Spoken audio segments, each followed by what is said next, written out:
सबसे पहला क्वेश्चन है हमारा, which characteristics of computer ensure it does not suffer from human traits like fatigue and lack of concentration. तो इस चीज़ को हम किस वर्ड से जानते हैं, ये हमसे पूछ रहा है। जो कंप्यूटर है लगातार काम कर सकता है, हम सब जानते हैं, उसको कोई थकान या फैटिग्यू मतलब एकाग्रता की कमी नहीं होती। इस गुण को क्या कहा जाता है? तो इसका आंसर है आपका डेलिगेंस। डेलिगेंस का मतलब होता है आपका परिश्रमशीलता, ये कहा जाता है। नेक्स्ट है आपका, the concept of garbage in garbage out is strictly associated with which feature of a computer system? Garbage in garbage out ये फीचर किस चीज़ से एसोसिएटेड है? जो गार्बेज इन गार्बेज आउट है, इसका मतलब होता है यदि गलत डेटा इनपुट दिया जाएगा तो आउटपुट भी गलत होता है। कंप्यूटर स्वयं त्रुटि नहीं करता, इसलिए ये एक्यूरेसी से आपका रिलेटेड है। तो इसका आंसर है आपका accuracy. Garbage in garbage out कि इस टर्म को, कि अगर कंप्यूटर से गलती भी होती है तो यूज़र के इनपुट के कारण होती है, वो आपके कंप्यूटर खुद ही गलती नहीं करता। इस चीज़ का मतलब है एक्यूरेसी से। नेक्स्ट क्वेश्चन है आपका, in the context of e governance what does swan stand for? स्वान का फुल फॉर्म होता है आपका state wide area network.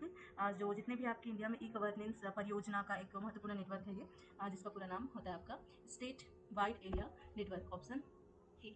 Next है आपका, the processing speed of super computer is generally measured in which of the following units? Super computer की processing unit flops में मापी जाती है, ये फ्लॉप्स में मापी जाती है, जिसका फुल फॉर्म होता है आपका फ्लोटिंग पॉइंट ऑपरेशंस पर सेकेंड। तो ये सुपर कंप्यूटर की स्पीड मापी जाती है।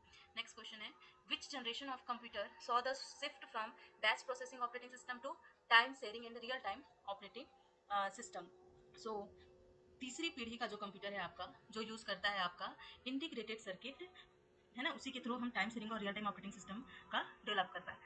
थर्ड जनरेशन कंप्यूटर से हमने क्या किया, बैच प्रोसेसिंग से हमने जंप किया time sharing and real time operating system पर, थर्ड जनरेशन से। नेक्स्ट है आपका, जो आपका बैच प्रोसेसिंग है first generation and second generation computer में यूज़ किया गया, उसके बाद आपका time sharing and real time third generation से आ गया। नेक्स्ट क्वेश्चन है आपका, artificial intelligence and parallel processing are the defining hardware और software characteristics of which generation? इसका आंसर है आपका फिफ्थ जनरेशन। आपने जनरेशन ऑफ कंप्यूटर देखा होगा, तो जो लास्ट जनरेशन है आपका पांचवा जनरेशन, यही AI, parallel processing, NLP, natural language processing, इन सबका आविष्कार हुआ। Fifth generation computer is the right answer. Next question, India's first indigenous super computer Param 8000 was developed by which institution? So इसका आंसर है आपका ऑप्शन सी, सी टैक। सी टैक जो पुणे में है आपका, इन्होंने 1991 में 1991 में पहला भारत का सुपर कंप्यूटर बनाया था, परम 800। Next question, which of the following task is best suited for hybrid computer? Options देखते हैं, हाइब्रिड कंप्यूटर कौन से काम करने के लिए सुटेबल? पहला, calculating payroll for a business. दूसरा, monitoring and patients vital sign in an ICU and weather forecasting. Then है आपका प्लेइंग ग्राफिक इंटेंसिव गेम्स। इसका करेक्ट आंसर होगा आपका मॉनिटरिंग का patients vital signs in an ICU. कि hybrid computer ये आपका एनालॉग और डिजिटल दोनों कंप्यूटर का कॉम्बिनेशन होता है। दैट मीन्स ये physical data as a input लेता है, और आपका लॉजिकल डेटा आपका आउटपुट देता है। जैसे आपका हॉस्पिटल्स में जो मशीन रहते हैं आपसे वायर्स के थ्रू, पाइप्स के थ्रू कनेक्टेड रहते हैं। ये है आपका ऑप्शन नंबर सी। नेक्स्ट है आपका, who is the credited with developing the concept of the stored program architecture upon which modern computers are built? एक जॉन वॉन न्यूमन आर्किटेक्चर होता है, जो इसमें input device output device CPU ऐसा architecture हम पढ़ते हैं, उस पर स्टोर्ड प्रोग्राम आर्किटेक्चर हमारा बना हुआ है। नेक्स्ट है आपका, तो option number C is the answer for question number 9। Next question is, the transition from vacuum tube to transistor drastically reduced the size that hit of computers transistors were introduced in which generation? हम vacuum tube से transistor में गए, कौन से generation में गए, ये हमसे क्वेश्चन पूछा जा रहा है। अगर मैं फर्स्ट जनरेशन की बात करूं, तब वहाँ वैक्यूम ट्यूब यूज़ होता था, सेकंड जनरेशन में ट्रांजिस्टर्स यूज़ होता था, एंड थर्ड में इंटीग्रेटेड सर्किट, फोर्थ में micro processor and very large integrated circuits, ये आपके यूज़ हुए। इसका आंसर है आपका, हम वैक्यूम ट्यूब से ट्रांजिस्टर में गए सेकेंड जनरेशन में। Next question, which components replaced transistors in third generation of computer? Next question है, ट्रांजिस्टर को किसने रिप्लेस किया? तो ट्रांजिस्टर के बाद इंटीग्रेटेड सर्किट आया था थर्ड जनरेशन में, इसने रिप्लेस किया। Next question, the term MIPS is frequently used to evaluate CPU performance, what does it stands for? MIPS का फुल फॉर्म है आपका millions of instructions per second. Option number B is the correct answer. जो MIPS CPU की processing क्षमता को मापने के लिए हम यूज करते हैं, जो है आपका मिलियंस ऑफ इंस्ट्रक्शन पर second. Next question, which of the following is considered the first electronic general purpose computer? First generation का आपका कंप्यूटर था ENIAC, ये आपका पहला इलेक्ट्रॉनिक जनरल पर्पस कंप्यूटर के नाम से जाना जाता है। इसका फुल फॉर्म होता है आपका electronic numerical integrator and computer. या I repeat, electronic, numerical, integrator and computer. ये दुनिया का पहला electronic general purpose digital computer है आपका। Next question, what was the primary language used to program first generation of computer? So first generation के computers में direct machine language use किया जाता था। 1946 टू 1959 की बात है।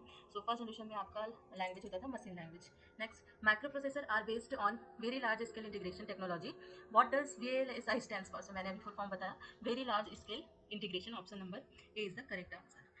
ये जो very large scale integration technology है, इसमें लाखों ट्रांजिस्टर एक ही आईसी चिप पर लगाए जाते हैं। इसी तकनीक को माइक्रो प्रोसेसर बनाए जाते हैं, इसी तकनीक से। फिर नेक्स्ट है आपका, which computer classification is typically used as in centralized server handling thousands of users simultaneously in large banking system? So banking system में सर्वर बनाने के लिए कौन सा कंप्यूटर यूज किया जाता है? बहुत ही कॉमन क्वेश्चन है, हर बार पूछा जाता है आपसे। तो option number C, mainframe computer हम सर्वर्स बनाने के लिए यूज किए जाते हैं।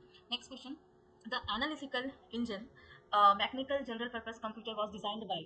तो एनालिटिकल इंजन जो है आपका, जो एक मैकेनिकल जनरल पर्पस कंप्यूटर था, उसको बनाया था चार्ल्स बेबेज ने, जिनको फादर ऑफ कंप्यूटर भी बोला जाता है। सो चार्ल्स बेबेज ने एनालिटिकल इंजन डिजाइन किया था उन्होंने, इसीलिए उन्हें फादर ऑफ कंप्यूटर कहा जाता है ना। नेक्स्ट क्वेश्चन है आपका, what is the fundamental difference between an analog and digital computer? तो इन दोनों के बीच फंडामेंटली क्या डिफरेंस है, ये हमको देखना है। तो option number A, analog computer process discrete data, digital process continue data.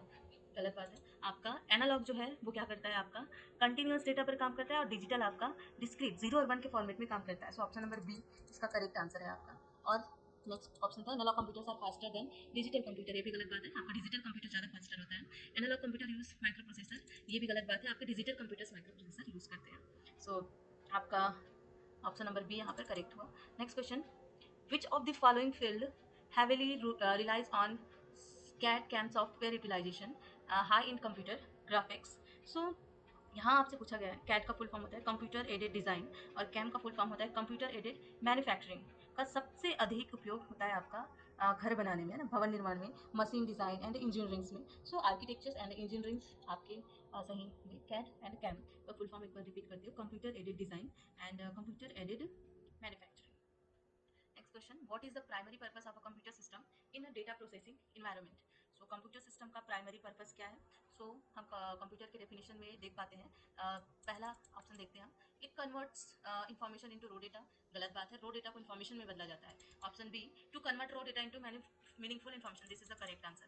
Row data को हमेशा कंप्यूटर मीनिंगफुल इन्फॉर्मेशन में कन्वर्ट करता है। सो ऑप्शन नंबर बी आपका सही आंसर है। सो इस पार्ट में हमने मोस्ट इंपॉर्टेंट एमसीक्यूज देखे, जो हमारे DU के सिलेबस में दिया गया है उसके भी यहाँ पर। Stay tuned for part 2।